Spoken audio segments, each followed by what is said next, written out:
গতকাল সোমবার প্রার্থী ঘোষণা করেছে ভারতীয় জনতা পার্টি। সেই ঘোষণার পরে আজ মঙ্গলবার থেকে আনুষ্ঠানিকভাবে ভোট প্রচারে নেমে পড়লেন ভারতীয় জনতা পার্টির উত্তর মালদার প্রার্থী গোপাল চন্দ্র সাহা।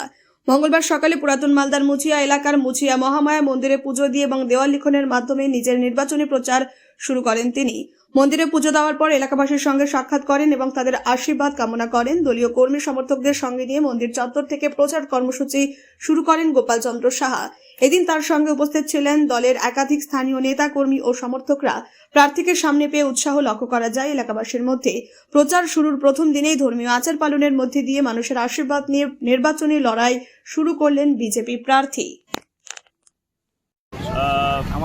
আগামী যে বিধানসভা নির্বাচনের জন্য প্রার্থী ঘোষণা করেছে, সেই হিসেবে মালদা বিধানসভায় পার্টি আমার প্রতি ভরসা রেখে গতকালকে কেন্দ্রীয় নেতৃত্ব, রাজ্য নেতৃত্ব, জেলা নেতৃত্ব, মণ্ডলের, বুথের, শক্তি কেন্দ্রের সমস্ত নেতৃত্বে আমার প্রতি ভরসা রেখে গতকাল প্রার্থী ঘোষণা হয়েছে। সেই জন্য আমি আমার নেতৃত্বকে, সমস্ত স্তরের নেতৃত্বকে অনেক তাদের কাছে কৃতজ্ঞ, অনেক ধন্যবাদ, শুভেচ্ছা জানাচ্ছি আজকে আমাকে এই সুযোগ দেওয়ার জন্য।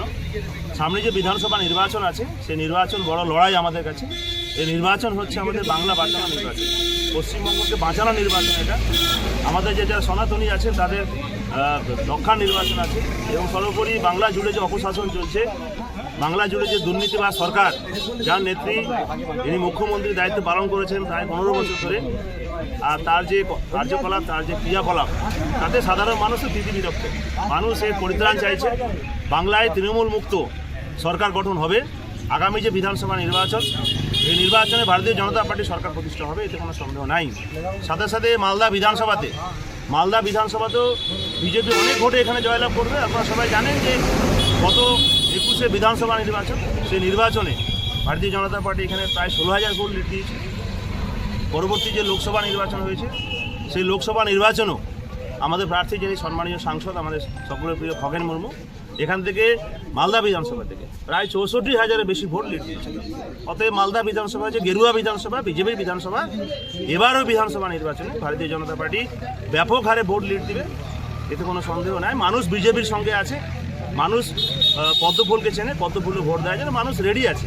শুধু সময়ের অপেক্ষা, আর কয়েক মাস পরেই সরকার বিজেপির গঠন হচ্ছে, এতে কোনো সন্দেহ না। আমরা সুশাসন দেব, এই অঙ্গীকার আমরা করছি।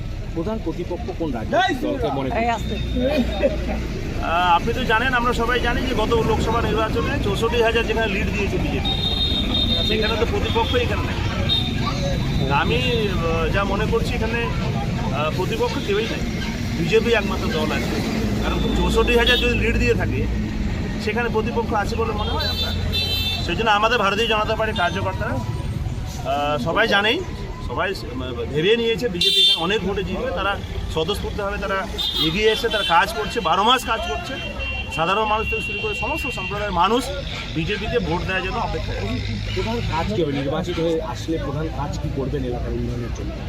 আমাদের বহু এখানে সমস্যা আছে, বিশেষ করে মালদা বিধানসভা এসসি অধ্যুষিত এলাকা, এসটি সম্প্রদায়ের বহু মানুষ আছে। গত 5 বছর হলো বিধায়ক হিসেবে নির্বাচিত হওয়া। সেখানে বিধায়ক হিসেবে আমি এলাকার জন্য তেমন কিছু করতে পারি, আমি নিজেও বলছি। কারণ তৃণমূল কংগ্রেস আমাকে কাজ করতে দেয়নি, প্রতিটা ক্ষেত্রে বাধা দিয়েছে। আপনারা সবাই জানেন, তার রেকর্ড আছে, রেকর্ড সহ কথা বলছি আমি। প্রশাসনিক মিটিং, যিনি জেলার প্রশাসনিক সর্বোচ্চ কর্তা, যিনি ডিস্ট্রিক্ট ম্যাজিস্ট্রেট, প্রশাসনিক কোনো মিটিংয়ে আমাকে ডাকে। একটা মিটিংয়ে যদি ডাকে, সেটা আমি চ্যালেঞ্জ করে বলছি ডাকে। সেখানে কাজ করার কোনো সুযোগ পাইনি।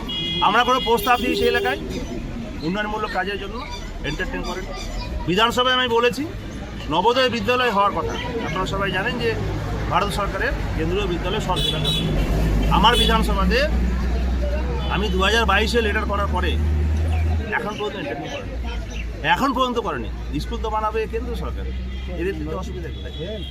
কোনো কিছু করেনি। আমার বিধানসভাতে যে মোলপুর প্রাইমারি হেলথ সেন্টার আছে, মোলপুর প্রাইমারি হেলথ সেন্টার, আমার প্রস্তাব ছিল বিধানসভাতে, মাননীয় স্বাস্থ্যমন্ত্রী যিনি মুখ্যমন্ত্রী আছেন, যে মোলপুর প্রাইমারি হেলথ সেন্টারে পর্যাপ্ত জমি আছে, এবং মালদা জেলায় এখনও জেলা হসপিটাল নাই। মালদা জেলা হসপিটাল যেটা ছিল সেটা মেডিকেল কলেজ হয়েছে। তো মালদা শহরের পাশে মোলপুর প্রাইমারি হেলথ সেন্টার, পর্যাপ্ত জমিও আছে, সেখানে জেলা হসপিটাল করার জন্য প্রস্তাব আমার ছিল। সেটা এন্টারটেন করে। বিজেপি সরকার প্রতিষ্ঠা হলে আমি এই বিষয়গুলো ফুলফিল করব। বহু রাস্তাঘাট আছে যেখানে মানুষজন চলতে পারে না, প্রধানমন্ত্রী সড়ক যোজনার মাধ্যমে সেই কাজগুলো ফুলফিল হবে। আমাদের হেলথ সেন্টার যেগুলো আছে, মুচিয়া প্রাইমারি হেলথ সেন্টার, আমাদের Rishipur primary health centre, Jatradanga primary health centre,